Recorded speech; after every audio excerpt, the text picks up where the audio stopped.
নমস্কার, ভক্তি আলো ইউটিউব চ্যানেলে শ্রীমদ্ভাগবত মহাপুরাণের ধারাবাহিক পর্বে আপনাদের স্বাগত জানাই। আজকের পর্ব তৃতীয় স্কন্ধ, ষষ্ঠ অধ্যায়, বিরাট শরীরের উৎপত্তি।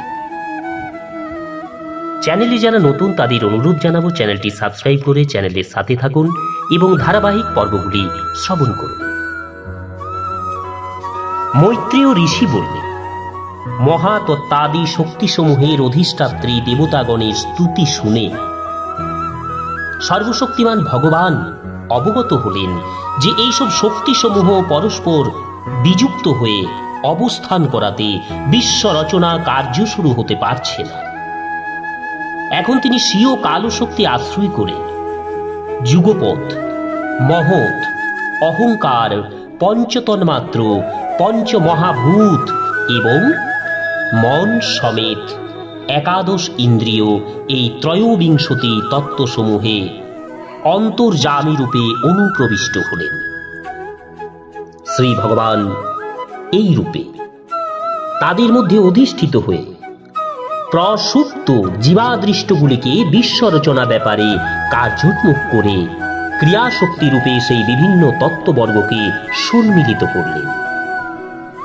এইভাবে ভগবান যখন অদৃষ্টগুলিকে কার্যোন্মুখ করলেন, তখন সেই ত্রয়োবিংশতি তত্ত্ব ভগবানের প্রেরণায় নিজ নিজ অংশ দ্বারা অধিপুরুষ অর্থাৎ বিরাট দেহ উৎপন্ন করল।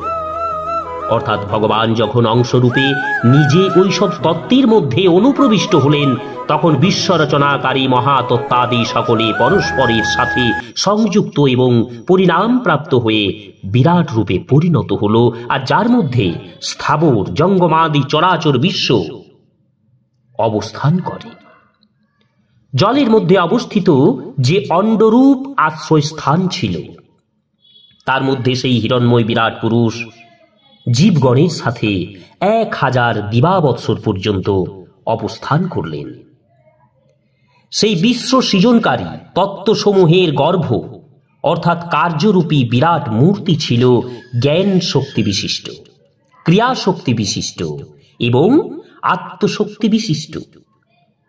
এই শক্তি সকল সমন্বিত হয়ে তিনি নিজেই নিজেকে ক্রমশ হৃদয়াবচ্ছিন্ন চৈতন্য রূপে এক প্রকার ক্রিয়া শক্তিময় প্রাণাদি 10বিধ আভ্যন্তরীণ বৃত্তি রূপে এবং ভোক্তৃভাবনাময় আধ্যাত্মিক, আধিদৈবিক এবং আধিভৌতিক এই 3 প্রকারে নিজ স্বরূপটিকে বিভক্ত করেছিলেন। এই বিরাট পুরুষেই প্রথম জীব হওয়ার ফলে সমস্ত জীবের আত্মা, জীবরূপ হওয়ার কারণে পরমাত্মার অংশ এবং সর্বপ্রথম অভিব্যক্ত হওয়ার ফলে ভগবানের আদি অবতার এই বিরাট দেহেই সেই বেষ্টিভূত প্রাণীসমূহ বিবিধ রূপে উৎপাদিত হয়ে থাকে। এই বিরাট পুরুষ অধ্যাত্ম, অধিভূত এবং অধিদৈব রূপে 3 প্রকার, প্রাণ রূপে 10 প্রকার এবং হৃদয় রূপে 1 প্রকার। 10 ইন্দ্রিয় সহিত মন হল অধ্যাত্ম, ইন্দ্রিয়াদির বিষয় অধিভূত এবং ইন্দ্রিয়াধিষ্ঠাতা দেবতা অধিদৈব তথা প্রাণ, অপান, উদান, সমান, ব্যান, নাগ, কূর্ম, কুকল, দেবদত্ত এবং ধনঞ্জয়। এই 10টি হল প্রাণ। বিশ্বস্রষ্টা পরমেশ্বর মহাতত্ত্বাদি পূর্বোক্ত প্রার্থনা স্মরণ করলেন।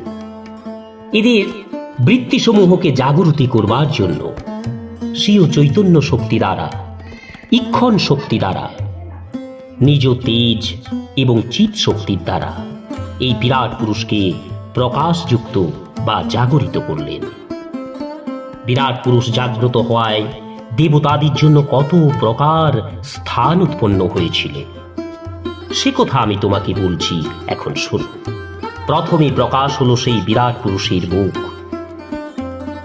লোকপাল অগ্নি অর্থাৎ সমষ্টি ও ব্যষ্টি, বাগধিষ্ঠাত্রী অগ্নি দেবতা স্বীয় আধেয় বাগিন্দ্রিয়ের সাথে সেই মুখে প্রবিষ্ট হলেন, যেই মুখ দিয়ে জীব সকল নিজ নিজ বক্তব্য বা শব্দ উচ্চারণ করবার সামর্থ্য লাভ করে। তারপর বিরাট পুরুষের তালু প্রকটিত হল। লোকপাল, বরুণ, স্বীয়, আধেয় রসনেন্দ্রিয়ের সাথে সেই তালু স্থানে প্রবিষ্ট হলেন। সেই রসনেন্দ্রিয় দ্বারাই জীবসমূহ রসাস্বাদনে সামর্থ্য লাভ করে। তারপরে তার নাসিকাদয় প্রকট হল। তখন সমষ্টি এবং বেষ্টি গন্ধাধিষ্ঠাত্রী দেবতা অশ্বিনী কুমার দ্বয় স্বীয়, আধেয় ঘ্রাণেন্দ্রিয়ের সাথে নাসিকা হয়ে প্রবিষ্ট হলেন। সেই ঘ্রাণ শক্তির প্রভাবে জীবগণের গন্ধ গ্রহণে সামর্থ্য লাভ হয়। এইভাবে ভগবত ইচ্ছায় বিরাট দেহে নেত্রগোলকদ্বয় উৎপন্ন হল। তখন সমষ্টি, বেষ্টি রূপাধিষ্ঠাত্রী দেবতা লোকপাল সূর্য স্বীয় শক্তিরূপ চক্ষুর ইন্দ্রিয়ের সাথে তার মধ্যে অধিষ্ঠান করলেন। সেই চক্ষুর ইন্দ্রিয় দিয়েই জীবের বিবিধ রূপের জ্ঞান হয়। তারপর বিরাট পুরুষের ত্বক প্রকটিত হল। স্পর্শ অধিষ্ঠাত্রী দেবতা লোকপাল বায়ু নিজ অংশ ত্বগিন্দ্রিয়ের সাথে তার মধ্যে প্রবিষ্ট হলেন। এই ত্বগিন্দ্রিয় দিয়েই জীব স্পর্শ অনুভব করে। এরপর যখন সেই বিরাট পুরুষের কর্ণদ্বয় পৃথক রূপে প্রকাশিত হল, তখন শব্দাধিষ্ঠাত্রী দেবতা দিকসমূহ স্বীয় শক্তি স্বরূপ শ্রবণেন্দ্রিয়ের সঙ্গে তার মধ্যে প্রবিষ্ট হলেন। ওই শ্রবণেন্দ্রিয়ের প্রভাবেই জীবের শব্দসমূহের জ্ঞান হয়। তারপর বিরাট পুরুষের শরীরে চর্ম উৎপন্ন হল। তখন চর্মে কণ্ডুয়নের অধিষ্ঠাত্রী দেবতা ঔষধি সমূহ লোমরূপ স্বীয় শক্তি সহ তার মধ্যে স্থান গ্রহণ করলেন। এই লোম শ্রেণীর শক্তিতে জীব কণ্ডুয়নের অনুভূতি লাভ করে। একেই ত্বগিন্দ্রিয়ের স্থান ভেদে বিষয়ভেদ এবং দেবতাদের বুঝতে হবে। বায়ু দেবতা সহায়ক ত্বগিন্দ্রিয়ের অন্তরে এবং বাইরে স্পর্শ বিষয়, এবং ঔষধি দেবতা সহায়ক রোম সংযুক্ত ত্বগিন্দ্রিয়ের কেবল বাইরে কণ্ডুয়ন বিষয়। এইবার সেই বিরাট দেহে উপস্থ দেশ লিঙ্গ প্রকটিত হল। তখন অধিষ্ঠাত্রী দেবতা প্রজাপতি স্বীয় শক্তি স্বরূপ শুক্রের সাথে তার মধ্যে অধিষ্ঠিত হলেন। আর সেই উপস্থ ইন্দ্রিয়ের দ্বারা জীব শারীরিক আনন্দ প্রাপ্ত হয়ে থাকে। তারপর বিরাট পুরুষের গুহ্যদেশ প্রকটিত হল। তখন অধিষ্ঠাত্রী লোকপাল মিত্র দেবতা স্বীয় শক্তি বিশেষ পায়ু নামক ইন্দ্রিয়ের সহিত তার মধ্যে অধিষ্ঠান করল। সেই পায়ু ইন্দ্রিয় দ্বারা জীব মল ত্যাগ করে থাকে। এরপর প্রকট হল তার দুটি হাত। দেবরাজ ইন্দ্র তার ক্রয় বিক্রয় আদি তথা গ্রহণ ত্যাগরূপ শক্তি সহ অধিদেবতা রূপে তার মধ্যে প্রবিষ্ট হলেন। এই শক্তির দ্বারাই জীব নিজ বৃত্তি অর্থাৎ জীবিকা নির্বাহ করে। এই বিরাট পুরুষের চরণদ্বয় যখন প্রকটিত হল, তখন লোকেশ্বর বিষ্ণু গমন শক্তিরূপ পাদেন্দ্রিয়ের সহিত পাদদ্বয়ে প্রবিষ্ট হলেন। এই গমন শক্তির সাহায্যেই জীব নিজ নিজ গন্তব্যস্থানে যাতায়াত করে। তারপর প্রকট হল এই বিরাটের বুদ্ধি। তখন অধিষ্ঠাত্রী দেবতা বাক্পতি ব্রহ্মা নিজ অংশ জ্ঞানের সহিত অধিদেবতা রূপে তার মধ্যে প্রবিষ্ট হলেন। এই বুদ্ধি শক্তির সাহায্যেই জীব জ্ঞাতব্য বিষয় অনুভবের সামর্থ্য লাভ করে। এরপর বিরাট দেহে হৃদয়স্থান উৎপন্ন হল। তখন অধিষ্ঠাত্রী দেবতা চন্দ্র মনোরূপ স্বীয় শক্তি সহ তাতে প্রবেশ করলেন।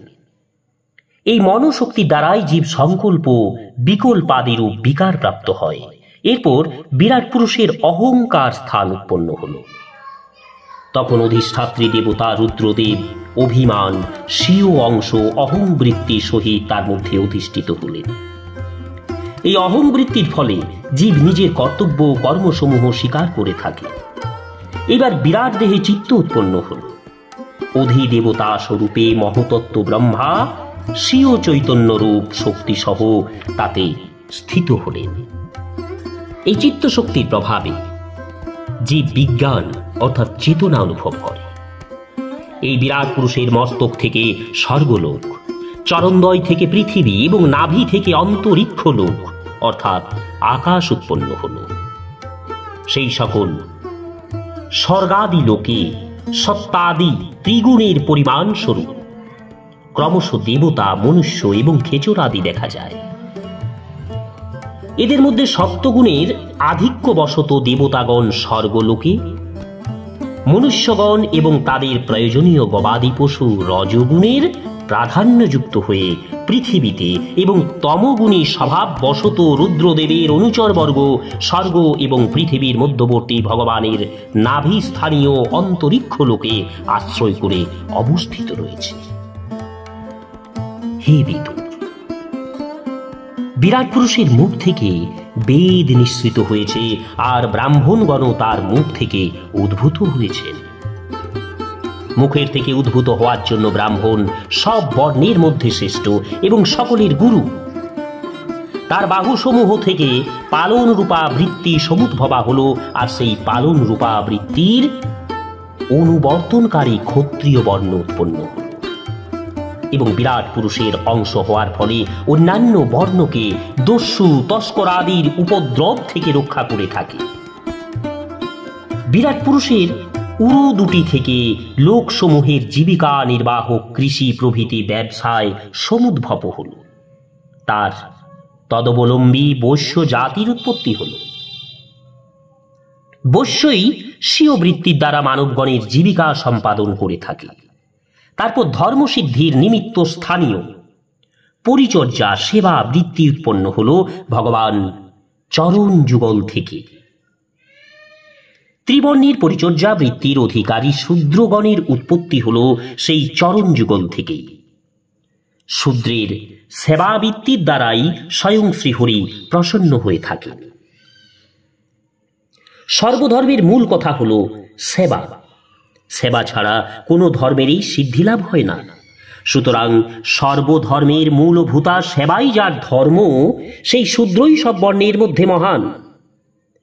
ব্রাহ্মণের ধর্ম মোক্ষের জন্য, ক্ষত্রিয়ের ধর্ম ভোগের জন্য, বৈশ্যের ধর্ম অর্থের জন্য, আর শূদ্রের ধর্ম ধর্ম লাভের জন্য। এইভাবে প্রথম তিন বর্ণের ধর্ম অন্য পুরুষার্থের জন্য, কিন্তু শূদ্রের ধর্ম স্বপুরুষার্থের জন্য। সেই জন্যই এই সেবাবৃত্তির দ্বারাই ভগবান প্রসন্নতা লাভ করেন। এই ব্রাহ্মণাদি চার বর্ণ নিজ নিজ বৃত্তি সহিত যার থেকে উৎপন্ন হয়েছে, চিত্তশুদ্ধির জন্য শ্রদ্ধার সঙ্গে তাদের নিজ গুরু শ্রী হরিকে নিজ নিজ বর্ণোচিত ধর্মানুসারে পূজা করে থাকে। হে বিদু, এই বিরাট পুরুষ কাল, কর্ম, স্বভাব শক্তিযুক্ত ভগবানের যোগ মায়ার প্রভাব প্রকাশ করে থাকেন। তার এই বিরাট সৃষ্টি সম্পূর্ণরূপে বর্ণন করতে কার সাহস আছে বলো? তা হল, হে প্রিয় বিদুর, হরি কথা ভিন্ন অন্য ব্যবহারিক কথা উচ্চারণে আমার বাকশক্তি কলুষিত হয়েছে বলে তাকে পবিত্র করবার জন্য আমি নিজের বুদ্ধি অনুযায়ী গুরুমুখে শ্রুত শ্রী হরির লীলাকীর্তি বর্ণনা করেছি। পুণ্য শ্লোক ও শিরোমণি শ্রীহরির গুণকীর্তনেই মানুষের বাকশক্তির পক্ষে এবং পণ্ডিতদের মুখ নিঃসৃত শ্রীহরির কথামৃতে শ্রবণেন্দ্রিয়ের নিয়োজনেই শ্রবণেন্দ্রিয়ের পরম সার্থকতা। বিবেকীগণ এই কথা বলে থাকেন। হে বৎস, শুধু আমি নই, আদি কবি শ্রী ব্রহ্মা সহস্র দিব্য বৎসর করে নিজের যোগ পরিপক্ক বুদ্ধি দিয়ে অর্থাৎ সমাধি যোগ অবলম্বন করে ধ্যান করেছেন। তাতেও কি তিনি ভগবানের অচিন্ত মহিমার ইয়ত্তা করতে পেরেছেন? সুতরাং ভগবানের মায়া আশ্চর্য শক্তি সম্পন্ন বড় বড় মায়াবী দেবেরও মোহিতকারী। সেই মায়ার জালে আবদ্ধ করার ধরনও বহুবিধ। সুতরাং স্বয়ং ভগবানও নিজের মহিমা নিজেই সম্পূর্ণ বুঝে উঠতে পারেন না। সেক্ষেত্রে অন্য কেউ যে ভগবানের মহিমা জানতে পারবে না, তাতে বলার কি আছে? যাকে লাভ করবার নিমিত্ত প্রবৃত্ত হয়ে লাভ না করেই যার থেকে মনের সাথে বাক্য সকল প্রতিনিবৃত্ত হয়ে থাকে, বাক্য, মন, অহংকার এবং ইন্দ্রিয়বর্গের অধিদেবতাগণ এবং অন্যান্য অনেকে যাকে জানবার জন্য প্রবৃত্ত হয়ে তার নাম রূপ লীলাদির অন্ত না পেয়ে প্রতিনিবৃত্ত হয়েছেন, অর্থাৎ সব তত্ত্ব অবগত হতে সমর্থ হননি, সেই ভগবানকে আমি প্রণাম করছি। ওম নমঃ ভগবতে বাসুদেবায়। নমস্কার, আজ এই পর্যন্তই। আগামী পর্বে বিদুরের প্রশ্ন ভাগবত কথার এই পর্ব নিয়ে আসছি। চ্যানেলে নতুন হলে চ্যানেলটি সাবস্ক্রাইব করে ধারাবাহিক পর্বগুলি শ্রবণ করুন। ওম শ্রী হরি, ওম শ্রী হরি, ওম শ্রী হরি।